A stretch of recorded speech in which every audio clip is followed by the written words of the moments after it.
Hello, everyone. This is Craig Baldwin with Creative Outcomes. Today, we have a special episode. Eric Brown from Blood, Sweat, and Tears. We just had the pleasure of meeting just a couple months ago at an industry event, an association that we both spend time with. Eric, how are you today? I'm fantastic, Craig. Thanks so much for having me. Yeah, absolutely.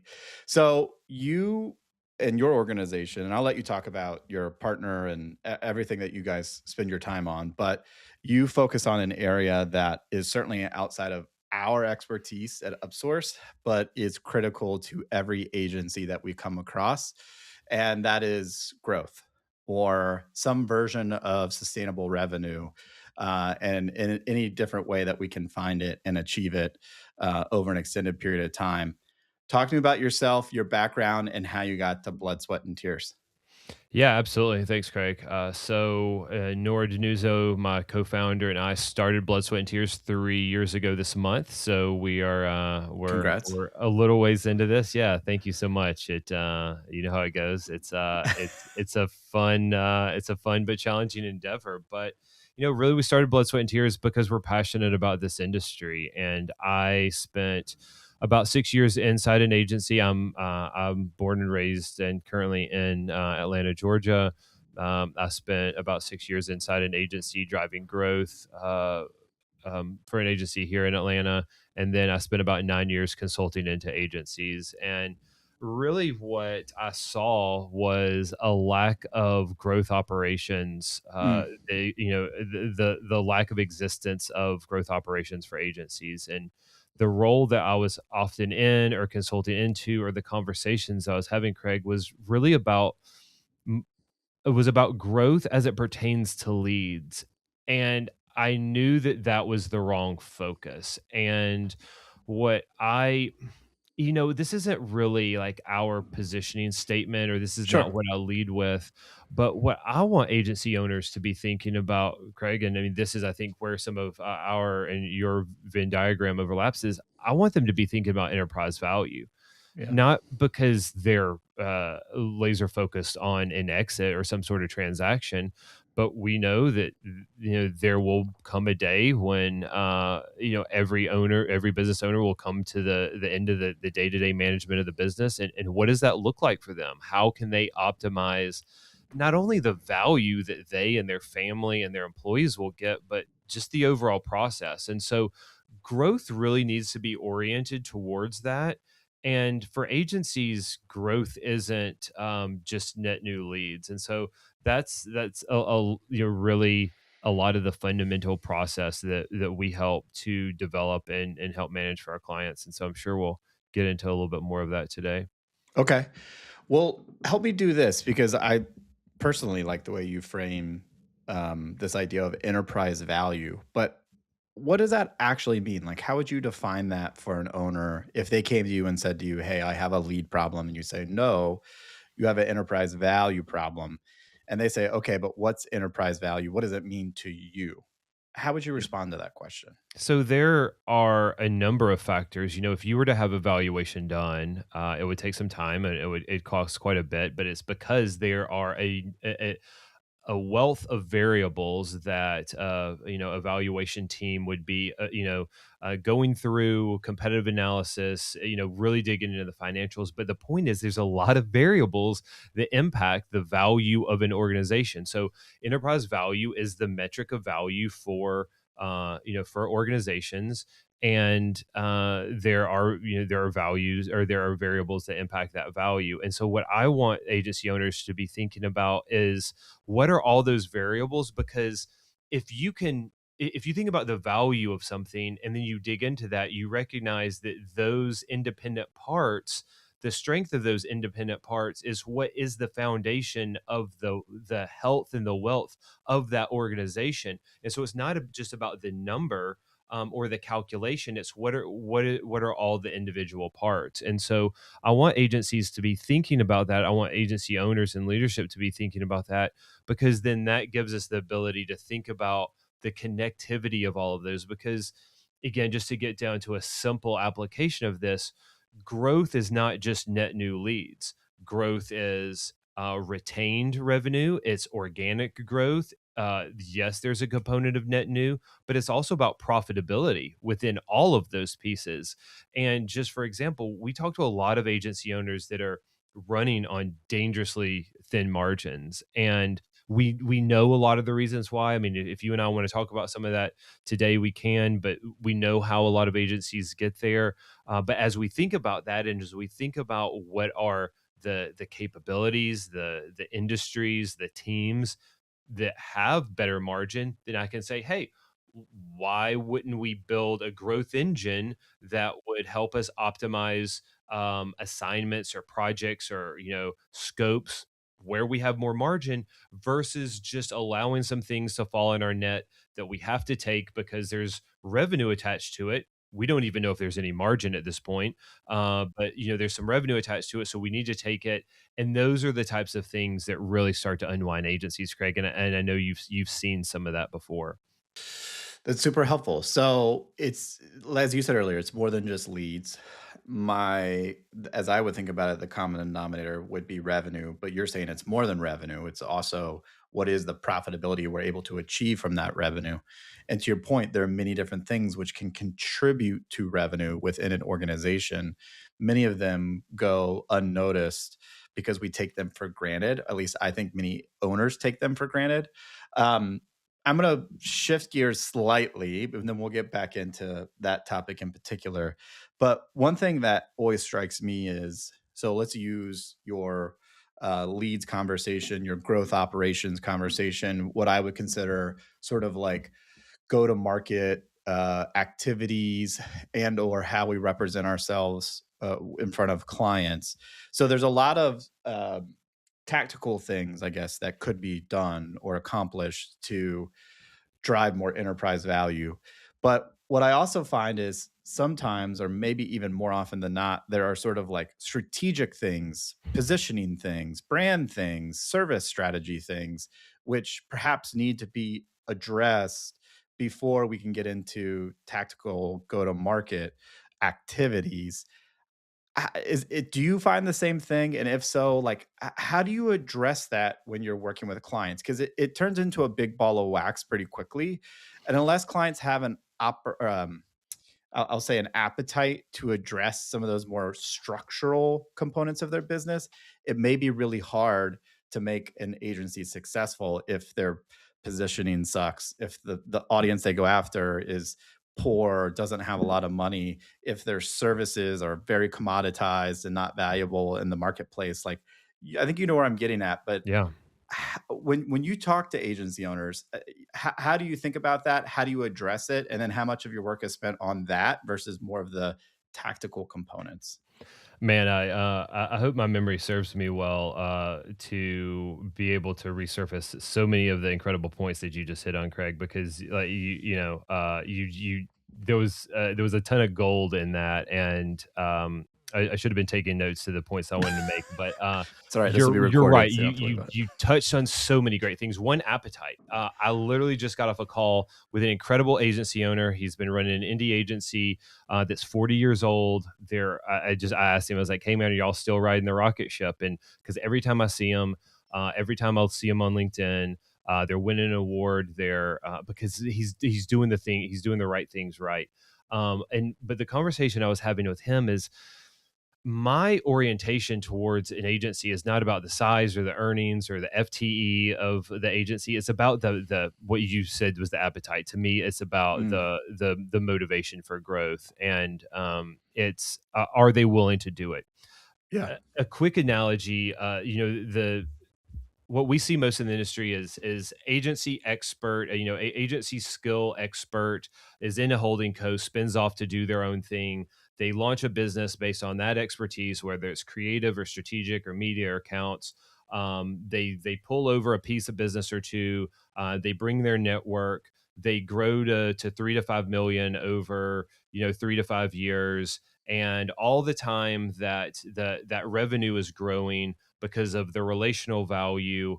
The hard costs are rising, but what is a perceived pipeline is really diminishing because what they've done is they've just picked they picked the low hanging fruit off the tree of their network, and they Yep. don't actually have systems to create pipeline. And while they're doing that, what happens is the intention of that agency, of what they started out to do, is being compromised. It's being it's being kind of muted, because they've got a Mm, big net. They've got a net yep. which is really just their network, and there's a lot of stuff falling in it, and it's not all based on a core expertise. And there's a lot to kind of that starts to unravel the agency through that mentality. But what the most dangerous two things that happen during that time, Craig, is they typically get to really thin margins, which enables them to actually invest in growth.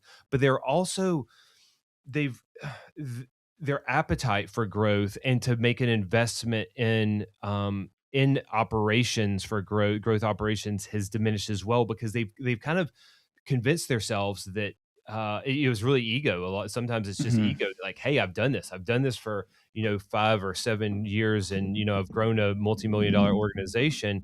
But what they haven't created is system. So all that to say, the organization, the agency leadership has to have an appetite to be focused on enterprise value, because otherwise they're not going to do the hard things. It's like, if I'm not thinking about Yeah. my long term, what I would call like my wellness span, Yep. I'm not going to carve out the time to go to the gym. I'm not going to turn down the foods that I know are bad for me. I'm not going to enable, like, I'm not going to do the hard things, because I don't have the bigger picture in mind. So, appetite is clear. The agency has to be willing to do the right things that are going to build a framework for sustainable growth. The other two things that you talked about is, like, you led with the word tactic, and it was ironic because you brought in strategy, but that's one of the biggest challenges that we see with agencies, Craig, is like they're leading with tactics. They're doing a thing, they're doing a thing, they're doing a thing, but there's no underlying Yep. strategic foundation to dictate if they should be doing that thing and how they should be doing that thing.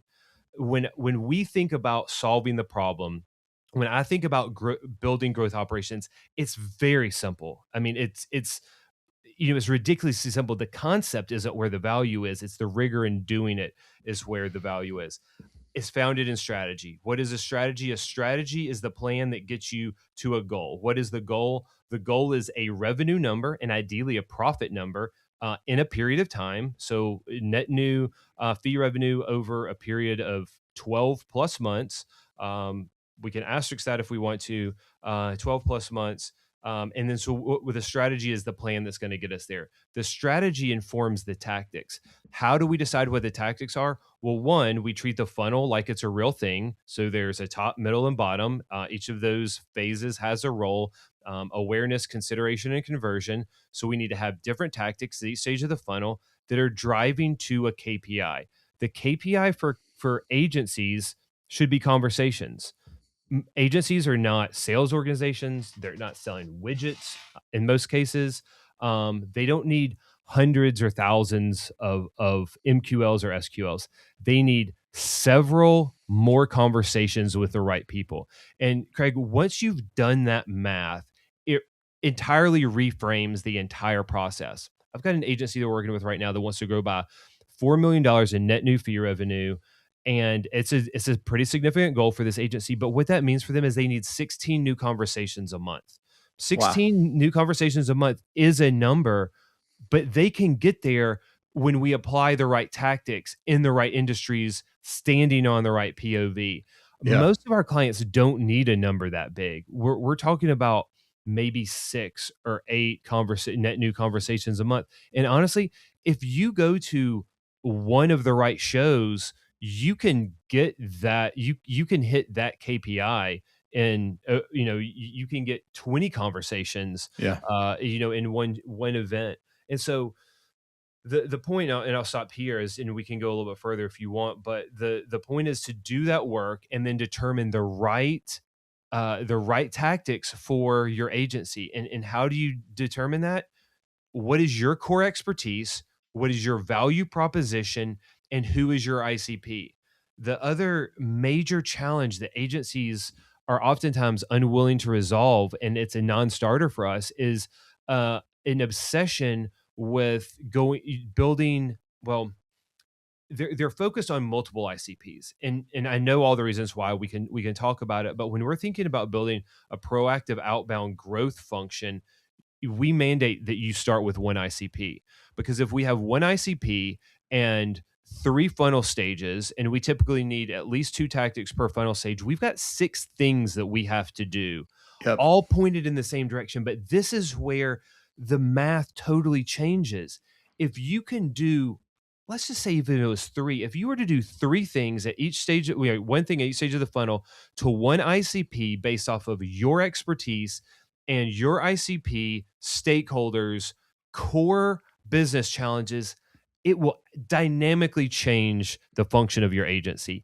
But if you don't have that framework, if you don't have that mindset, and if you don't just have the process to do that, agencies are doing a top of funnel thing to FinServe. They're doing a bottom of funnel thing for health and wellness. They're all over the place. They're exhausting themselves doing things, showing up tactically, and there's no conversion pathway for those prospects. Because again, your top of funnel over here for one Right. ICP, these people are not like these stakeholders are not these stakeholders. So the thing that you're doing over here is not touching these. So there's and it is entirely inefficient. And when we can create more efficiency for an agency, they don't need a ton of resource. They don't need a massive they don't need a lot of resource to drive the function of growth. And so again, it's just that it's aligning on that system that will dynamically change the trajectory of an agency.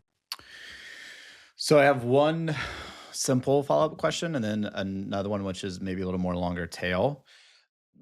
The first simpler question is it right for me to suppose then, given what you're saying, that most of the organizations you encounter, especially if they're at that like $3 to $5 million mark, are perpetually or at least currently under investing in their sales and marketing function or what you will call growth operations, regardless of the tactics, right?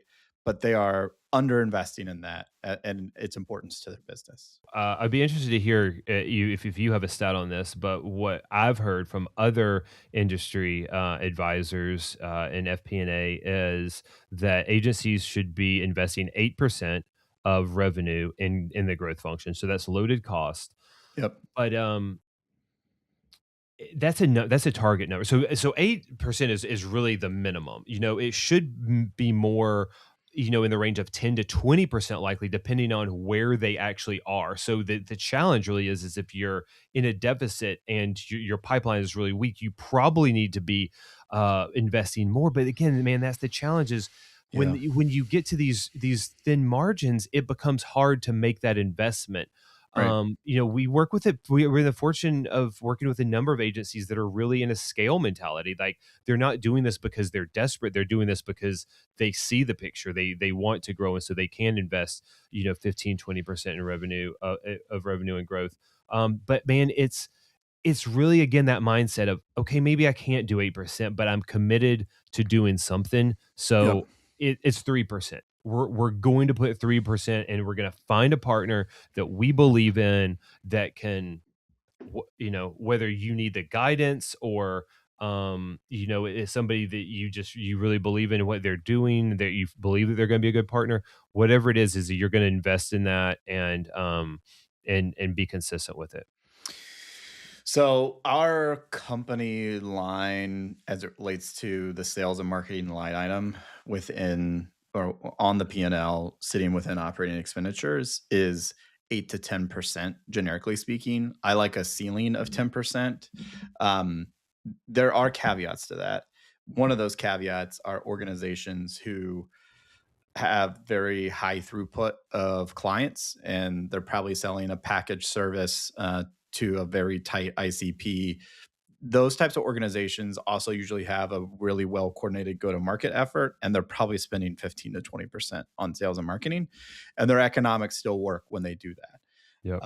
For those organizations which are looking for a couple big projects a year, or perhaps are a little bit more heterogeneous in their client mix, so to speak, even though they don't have a lot of them, they are working with different types of clients. They're just providing their same expertise.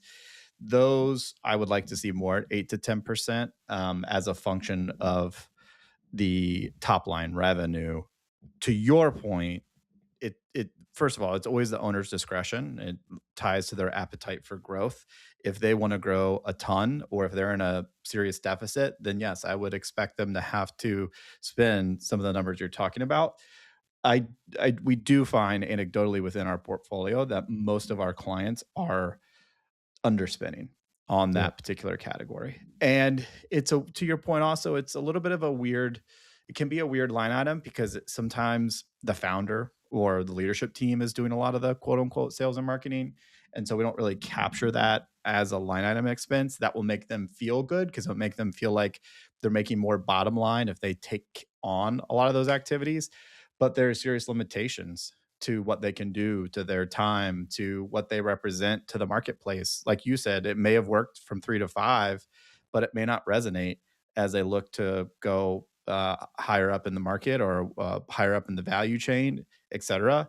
And so that requires a pretty big transition that, we would also support probably, necessitates the need for growth operations beyond their own capability as an individual. So, Yeah, yeah, absolutely. absolutely, because they're oftentimes torn between working on the business and working in the business, and that Yeah. just gets really, really challenging, and, like, we get it as business owners. It's hard to create the margin of time and capacity to get yourself out of, some of the Yeah. responsibility, and then it's like, oh, then I've got to bring somebody on, and I've got to, there's a lot of reasons why that just feels really difficult. But growth is, I often say that growth doesn't solve all problem, or growth operations doesn't solve all problems, but it certainly impacts most of them. And Yeah. having a pipeline with a revenue forecast is it's a game changer for agencies. It changes the type of work that you get to say no to, because the more that you're saying no, it means that you're saying yes more often to the right things, Yeah. which means you get to do the work that you love, which means that your teams are probably happier. They're operating in their natural zones of genius. You're not trying to force them into these spaces that, like, they don't, not even just industries, but just ways of working, or solving problems that they're not good at. Therefore, you've got better margin. It becomes a flywheel Yep. for the health and wealth of the business. I would totally agree. One thing I'm interested in as I'm hearing you talk about this idea of growth operations is if I'm an agency owner, I may have a growth operations team that's just not what I call them or how I think about them. So, for instance, I may have a couple account executives or account managers.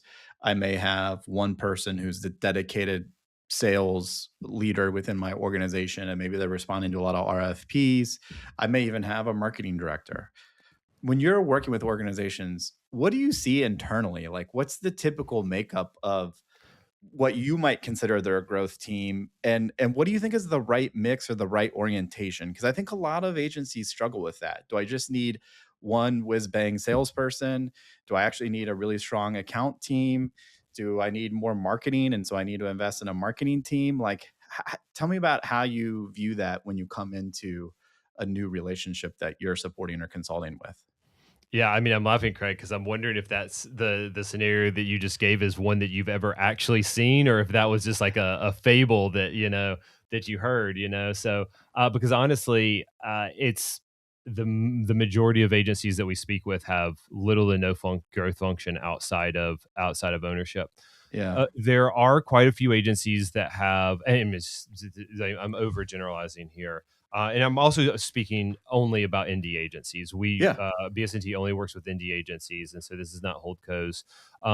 Yes, there's oftentimes a growth lead, but to the point that you made, the scenario is that they're oftentimes like almost solely responsible for RFPs, proposals, pitches, and that sort of thing, and therefore they're not managing the growth operations. Like, they Right. are almost effectively like a tactic, which is well, they're on like they're tip of the spear for a tactic, which is like, they're just the facilitation of the RFP and the pitch process, but they're not operationalizing the function that drives that whole engine. And Yep. that's where agency owners really go wrong. I mean, I've heard so many times scenarios of agency owners that have hired somebody that was effectively a relationship person. Yep. They bought a network, they bought their Rolodex, and that person is senior and they can really wow you because of all the places they've been and all the people that they know and their LinkedIn. But the number of times that has that I've heard that's gone well for an agency is, I mean, I can't even think of one, because what happens is if the people that I know aren't buying what you're selling and you've paid, Right. 250, $450,000 for me, you're screwed. Yeah. And, it's going to take you 12 months to figure that out.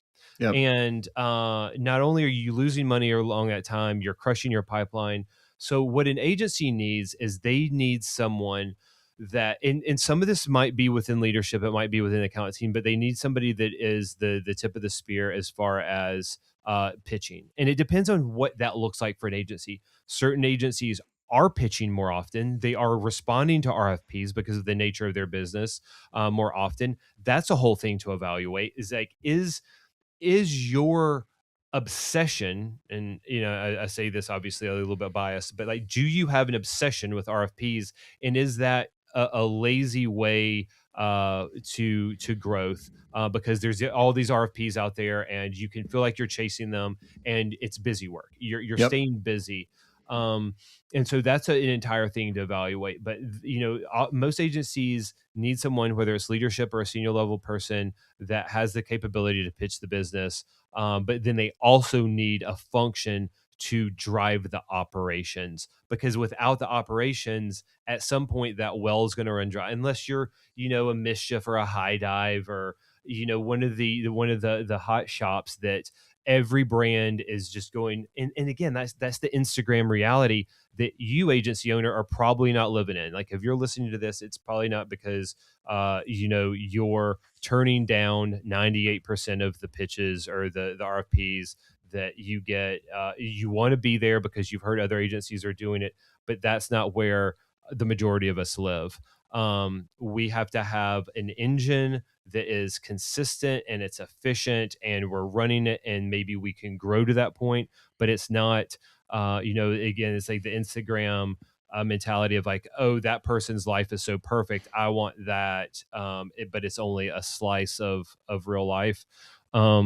So pitch capability, real pitch capability. It's, auditing your pitch, win rates and that sort of thing, to determine like, who's pitching, have they been successful, can you support that? But then also, what is the methodology, the operation that is going to keep that pipeline full, to give you the opportunity just to say no to the majority of it and to be able to pick out the right things. Yeah. Um, as far as marketing, again, man, it really depends on the agency's tactics. One of the things that is paramount to the way that we approach a growth strategy is there's not an off the shelf solution, and it's a deficit to us in some ways, because you can't come to me and say, hey, Eric, what's the thing that you're going to do, what's the package for how you're going to do this. I can't tell you Fix my with the problem right now, tactics. right? Yeah. Yeah, I can't tell you what the tactics are going to be until we do some of these other steps in the process. Yeah. Who are you going after? How do they want to consume information? How are we, what is it that we're going to show up with? How many conversations do we need to have? But those tactics should be super intimate to the desires of the agency. Like, who Yeah. are you? What is authentic to you? How do you want to show up? Um, it's kind of like, again, like a wellness program. I could design a movement program that you absolutely hate, that you wake up in the morning dreading, or I could put together something that really invigorates you, gets you excited. Like, you cannot wait to get up the next day so you can go and swim those laps or run, or whatever it is that you just. But that's what growth should be for an agency. It should be a way that they can authentically show up for themselves and for the relationships on the other side that they're trying to engage with. But when you have that all mixed up, when you're doing things just to check a box, that's when agencies get really burnt out and really frustrated. Yeah, bingo. I can't tell you how many times I've said to our own advisory teams who are working with clients that our clients cannot contemplate growth or revenue as a check the box activity. And I think it's natural to those who are not accustomed to working in sales and marketing or leading revenue or managing their own business that they look at it as a business problem that needs to be solved and surely can be solved with enough money or the right solution. And unfortunately, it's just much more of a dark art than that. And it requires a lot of, as you said, intimate knowledge, a lot of experimentation, a lot of focus, a lot of rigor.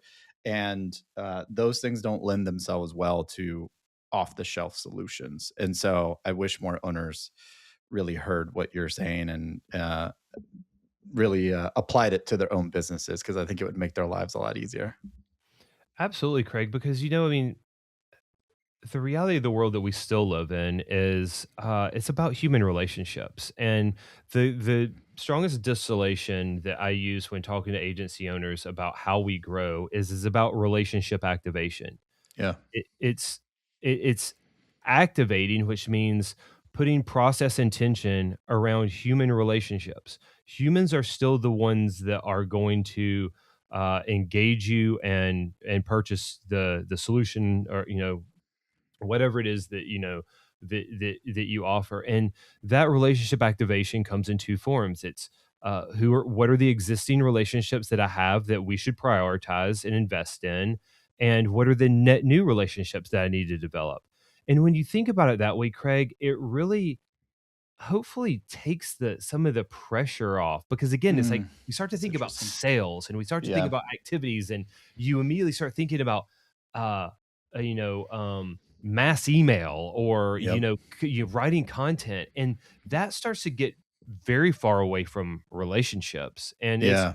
who is the person sitting at a desk right now, who is the CMO who is thinking about their family, and if he doesn't nail this rebrand, or if he doesn't hit the board's the board's metrics, he's going to lose his job. Like, Yep. who is he or she? What do they care about? What do they need out of a partner to be able to save their day?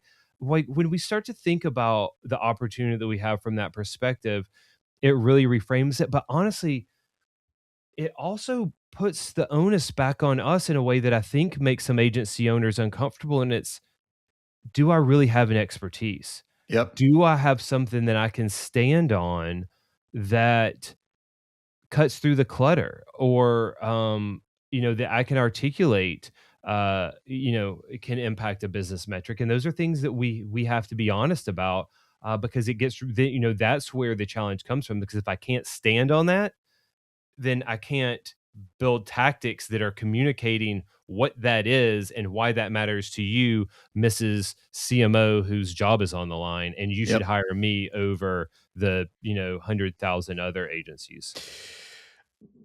You're speaking my love language right now. So when I was managing sales teams in previous careers for technology companies and also professional service companies where we did more digital consulting, I would always say to my sellers and my account managers, the people who buy our services or buy our product are literally betting their job on us.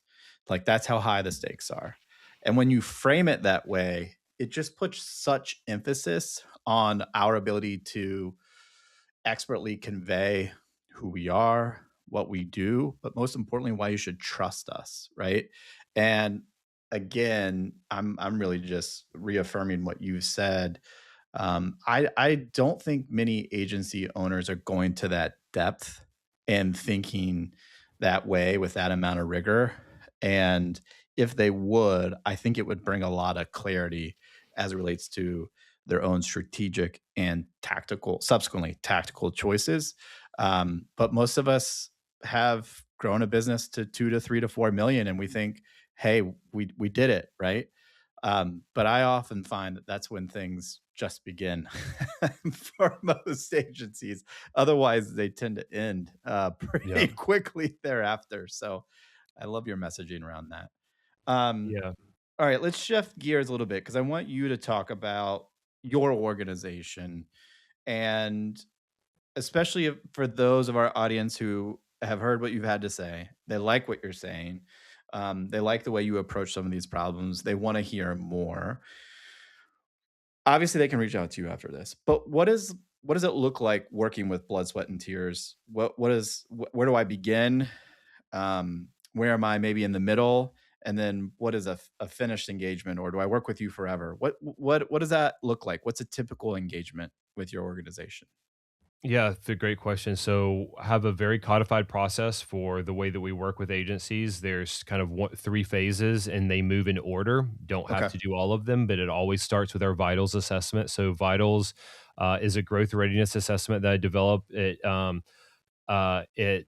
measures 40 variables that impact an agency's growth readiness, and that's really the blood work. Yep. That's the blood. Well, you come to me and you say, "Hey, Eric, I'm not feeling well." I'm not going to immediately say, "Hey, Craig, let's go into surgery. We got to cut you open." I'm going to do some blood work and I'm going to figure out what's going, because I can't Yeah. authentically and genuinely tell you how I'm going to solve the problem if I don't know what the factors are.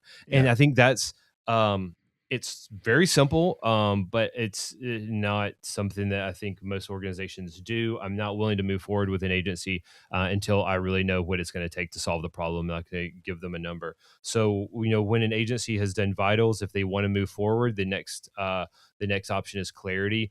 Most of the time, this is packaged together, because rarely does an agency just want to say, "Hey, I want the blood work." They want to say, "Hey, I want to understand what's going on, but I want you to get in the room and help us figure out what to do about it." So, the strategic foundation lies in clarity. Clarity is a 2-day workshop that we do in person with the agency leadership team. Come out to you. It's informed by vitals.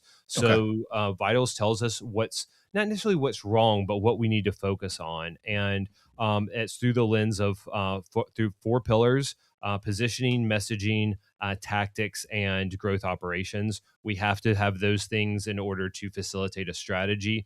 So the output of vitals, excuse me, output of clarity is a growth strategy with a stop, start, continue framework, a 30, 60, 90 activation plan, knowing what tactics that we're going to do, and then in that growth strategy. And from there, we typically know through the conversation whether the agency has the resources to manage a strategy, whatever that strategy would be, or Yep. if they're going to need blood, sweat, and tears to come alongside of them in some capacity.